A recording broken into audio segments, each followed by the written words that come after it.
Hello ma'am. हमारा अगला सवाल आपसे है कि नवग्रह की शांति के लिए शिवलिंग पे क्या क्या अर्पित किया जा सकता है, और क्या ये चीजें अलग अलग राशि के लोगों को अलग अलग करनी चाहिए, या किस तरह से इसका कॉन्सेप्ट है? देखिए, शिव जी को भोलेनाथ कहा जाता है।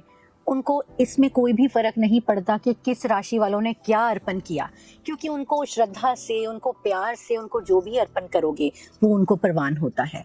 बट अदरवाइज अगर हम बात करते हैं, अगर हम ग्रहों की बात करें, जैसे आपने पूछा, चंद्रमा की अगर हम शिवलिंग पे दूध अर्पण करते हैं तो जो भी दूध अर्पण करेगा उसको मन की शांति और एक पीसफुल एटमॉस्फेयर, उसके आसपास भी ऐसा ऑरा क्रिएट हो जाएगा कि वो खुद देखेगा कि मैं इतना ज़्यादा, मुझे अच्छा फील हो रहा है। और अगर हम मंगल की बात करें तो लाल दाल अगर हम शिवलिंग पे अर्पण करते हैं तो उससे क्या होता है, हमारी जो बॉडी है, जो हमारी एनर्जी लेवल है वो बहुत अच्छा होता है, क्योंकि लाल मंगल जो है हमारे को बल देता है, हमारे को एनर्जी लेवल हमारा बढ़ाता है।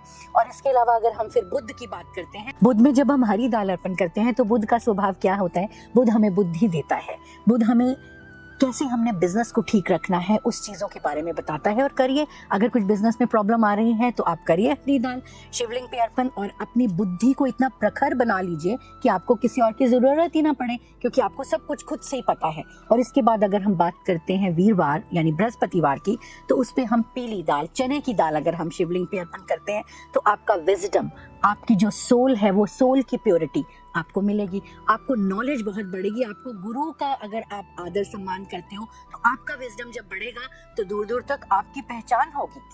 उसके बाद अगर हम बात करें शुक्र की, वेनस की, तो अगर हम उस पे चावल अर्पण करते हैं, शिवलिंग पे चावल अर्पण करिए या चीनी अर्पण करिए, तो आपको क्या है, आपको सुख, संपत्ति, धन, धान्य, कंफर्ट्स वो आपके सामने आएंगे, आपको मिलेंगे। चाहे आपके पास ऑलरेडी वो चीज़ें सब हैं, पर उसको अगर हम शिवलिंग पे ये चीज़ें अर्पण करते हैं तो उन चीज़ों में बढ़ोतरी होती है। और अगर हम शनिवार को अगर हम काले दाल या काले तिल अगर हम शिवलिंग पे अर्पण करते हैं, तो जितने भी आपके साथ काम करने वाले आपके एम्प्लॉयज़ हैं, कोवर्कर्स हैं, और आपकी सेवा भाव ज़्यादा बढ़ेगा, और जो आपके साथ एक मैत्री भाव होगा, जो आपके वर्कर्स हैं, जो आपके एम्प्लॉयज़ हैं। तो इस तरह से आप शिवलिंग पे अगर अलग अलग ग्रहों की ये चीज़ें अर्पण करते हैं तो शिव जी आप पे बहुत प्रसन्न होंगे, और जो चीज़ें मैंने बताई हैं वो चीज़ें आपको ज़रूर मिल जाएंगी।